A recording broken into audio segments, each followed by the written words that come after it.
Sir ఏంటా మీకు బాగుంటుందా అని అడిగాను. సార్ దీనివల్ల మాకు చాలా వెసులుబాటు వస్తుంది. ఇంతకుముందు పిల్లలు మా మాట వినేవాళ్ళు కాదు, కానీ ఇప్పుడు తల్లి తండ్రి వచ్చారు కాబట్టి మేము చెప్తే మా మాట కూడా పిల్లలు గౌరవిస్తారని టీచర్లు చెప్పే పరిస్థితికి వచ్చారంటే మీకు తెలియకుండా పెను మార్పులకు దారి తీస్తా ఉంది. అంటే ఒక బాధ్యత. నేను ఆ విషయం మాట్లాడుతున్నా. బాధ్యత మన కోసరం, మన భవిష్యత్తు కోసరం. అలాంటిది అందరం కూడా సమైక్యంగా ఆలోచించి సమైక్యంగా ప్రణాళిక తయారు చేసుకో ముందుకు పోవాల్సిన అవసరం ఉంది. ఈ రోజు దీంట్లో నేను చూశాను, ఇండివిజువల్ గా పేరెంట్ టు టీచర్ మీటింగ్లు పెట్టారు. ప్రోగ్రెస్ రిపోర్ట్ హోలిస్టిక్ గా ఇచ్చారు. స్కూల్ కి అకాడమిక్ దీనికి స్టార్ రేటింగ్ ఇచ్చారు. కల్చరల్ స్పోర్ట్స్ యాక్టివిటీస్ ప్రాధాన్యత ఇచ్చారు. అవేర్నెస్ కింద ఫీడ్బ్యాక్ కలెక్షన్ కింద ఎన్ని పెట్టారు.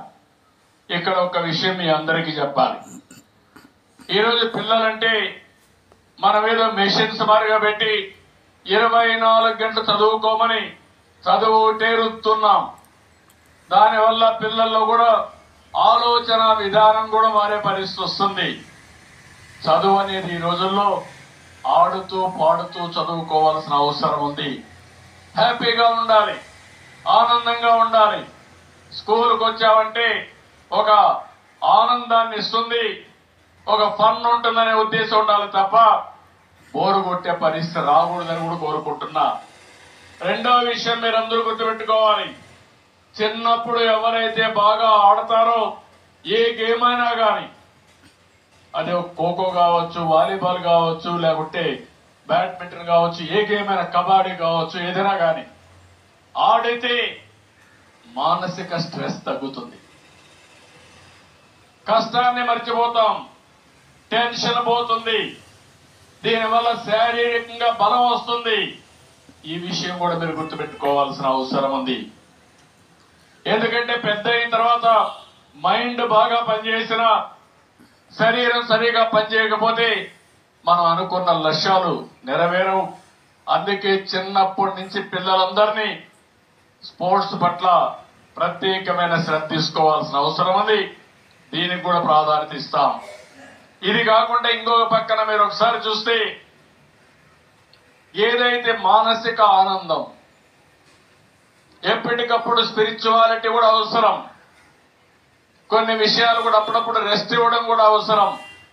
ఈరోజు ఇంతమంది మాట్లాడారు, ఏదైతే డ్రగ్స్ ఉన్నాయి. ఒకసారి డ్రగ్స్ కి అలవాటు పడితే ఇంకా మన మనుషులు మన చేతుల్లో ఉండరు. సెల్ ఫోన్ కూడా అంతే. ఏదైనా వ్యసనానికి అలవాటు పడితే ఆ వ్యసనమే మన పిల్లల్ని, మన జీవితాలను నాశనం చేస్తుంది. మీకు సెల్ ఫోనే కదా అని యూట్యూబ్కి వెళ్ళిపోయి 24 గంటలు చేస్తా కూర్చుంటే ఇంకా పనులేం చేసే పరిస్థితిలో ఉండరు. రాత్రుల్లో కూడా నిద్రలేని రాత్రులు ఉంటాయి. ఈ విషయం మీరు గుర్తుపెట్టుకోవాల్సిన అవసరం ఉంది. నేను ఈ సందర్భంగా మిమ్మల్ని అందరినీ ఒకటే కోరుతున్నాను. టీచర్స్ ఉన్నారు, నాకు టీచర్స్ అంటే ఒక గౌరవం. నేను ఈ కార్యక్రమాలు ఇప్పుడు చేయలేదు. ఇప్పటి వరకు మీరు చూస్తే దగ్గర 11 డిఎస్సీలు పెట్టి 1,50,000 మందికి టీచర్ ఉద్యోగాలు ఇచ్చిన ప్రభుత్వం తెలుగుదేశం ప్రభుత్వం అని చెప్పి కూడా నేను మీకు తెలియజేస్తున్నా. ప్రతి సంవత్సరం పెట్టేవాళ్ళం. డిఎస్ అనేది కంపల్సరీగా పెట్టేవాళ్ళం. ఎంతమంది రిటైర్ అయితే ఆ పోస్టులన్నీ కూడా రిక్రూట్ చేసేవాళ్ళం. భవిష్యత్తులో కూడా హామీ ఇస్తున్నా.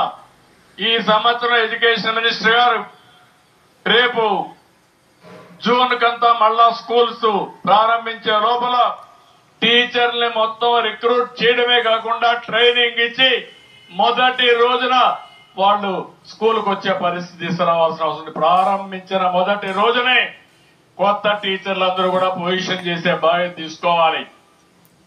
ఆ తర్వాత నెక్స్ట్ ఇయర్ నుంచి ఎక్కడికక్కడ ప్రతి సంవత్సరం డిఎస్సి ఉంటుంది.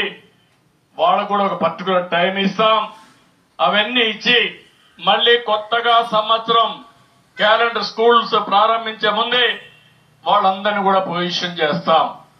ఎవరైనా మధ్య